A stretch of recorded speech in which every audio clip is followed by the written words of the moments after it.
Dirty Worm. Pretty much me, Crash, and Smack, you know, also Bill Toby. Jade, Kim Nim, and Mr. Skeeter. Smack, Crash, Jade, Diz. You know, they had Intimidate, the Corrupted Ones, you know, Trey. And then when Mr. Tarzan up in there, you know, LD. You know, most of them been stepped out and started doing their own thing, you know. I don't know, about maybe 9 or 10 of us in the group, but you know. Jay, Diz, we are the 3 original members. Crash came aboard. Mostly you see only me and Crash now. When I first started associating with them, it was like a group effort, like a whole crew. I would say the relationship is still healthy. It's healthy, but it's people have moved on. Well, to me, you know, Smack was the lead of it, you know. He was the one that was getting shows, you know, basically shit, putting the rest of them on. There was Smack, you know, featuring the Waay Clique, it might like the Waay Clique.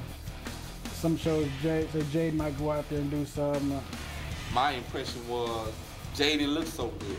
She didn't look like the Jade I see back in the game when I saw people fall out, so she looked like she fell out. You know how some people tell you one thing and they be doing another. She felt that about Smack to the fullest. You know, just kind of like just, you know, to me it looked like, it was conflict within the clique. The thing is that, you know, everybody grow into their own position that they're gonna take and they run with it. You know, she just wasn't satisfied the way things were really just rolling, man. She felt like, you know, it was probably a lot of undercover shit that she didn't know nothing about. What it looked like to me that all of them was expecting, you know, Smack to blow them up, and, you know, I guess when shit didn't go the way they thought it was gonna go, then they all branched off and did other things. You know, everybody had their own individual styles, you know, and in the moves that they were making, but it was still like a crew effort. You know, when you got other people that's around you and don't have that experience, you know, they don't have that heart, they don't have that drive. So after a while, you know, when misfortune happens, you know, they were like, well, I gotta go take care of my misfortunes, you know what I mean? So I believe that's probably what it is, you know. But, you know, it's still Waay Clique. I still got love for Diz and Jade. They just doing their own thing right now. But as you see, they still on the WoRMz project, so I don't never leave them out of nothing.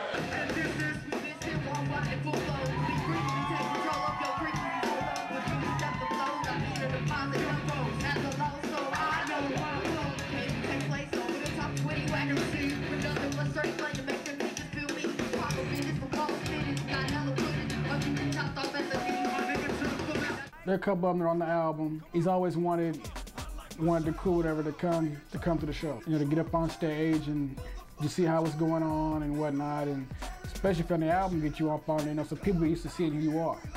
It was always his show. He just brought his people, you know, with him, helping them come up too, you know, getting their exposure so they can go off, you know, one day and do their own shows. No, there's no beef. No, everybody can still come in the same room and drink a beer and chill, and you know, but everybody got their own lives to lead. You know, and then we had other cats that's part of Waay like So Trill and them. They like an extended family of Waay.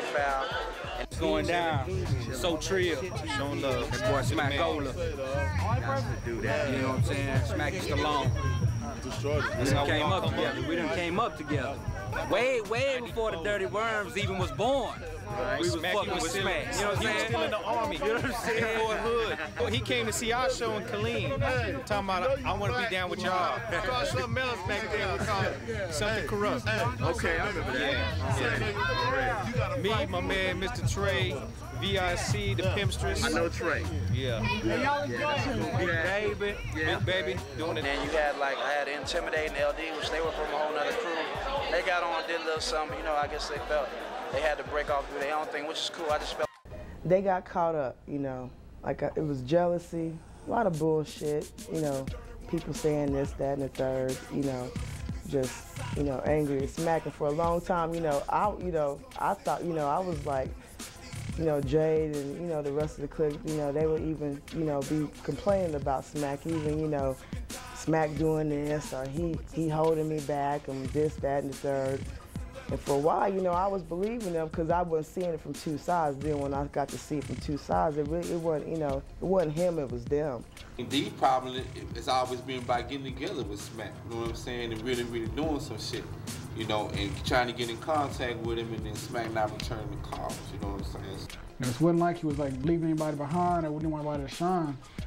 You know, from what I seen, he asked everybody who was a part of it to come through. I don't know if they just didn't believe the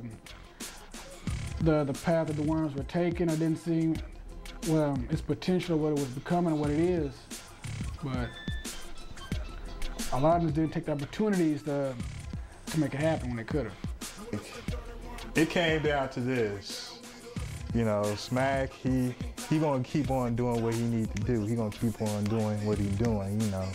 Everybody else in the crew, more or less, it's either okay, we gotta go ahead and do our thing, or you gonna get left behind, you know. But you know, at the same time, Smack's like, look, you know, I'm here, you know, if you wanna, you know, hop on. Let's go ahead and do it. But you know, got some people that's slow poking. Get your hands up! Whole fucking club, get them up! This is a stick up!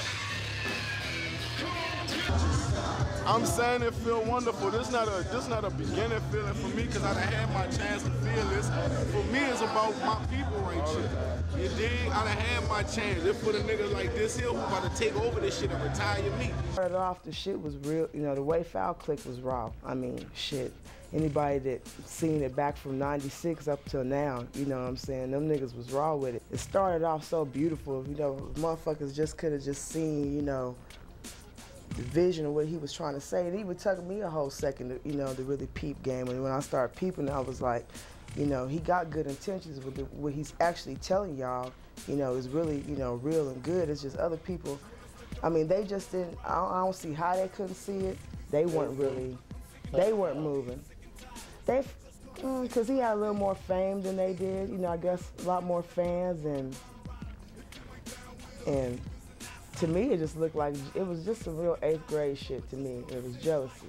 You know, I guess they expected him to give them, you know, the fame, or they just want to shine too much. You know, you coming to somebody else's shows and they letting you perform, you know, at his shows, and you can't try to take the front line of somebody's show, especially when, you know, he's helping you come up. And they got a little they got some exposure. People know them too. They just didn't keep moving like he did. I love Diz and Jay. They ain't nothing I would do anything for them, you know what I mean? We still family, and my brother and sister, and that's the way that's gonna be, always, you know, regardless. So, but I would hear the rumors about I'm holding back people, but, you know, I feel like I wasn't holding back anybody, you know, and everybody has to do what they gonna do. You know, we're doing the dirty WoRMz now, and that's just how that is, you know what I'm saying?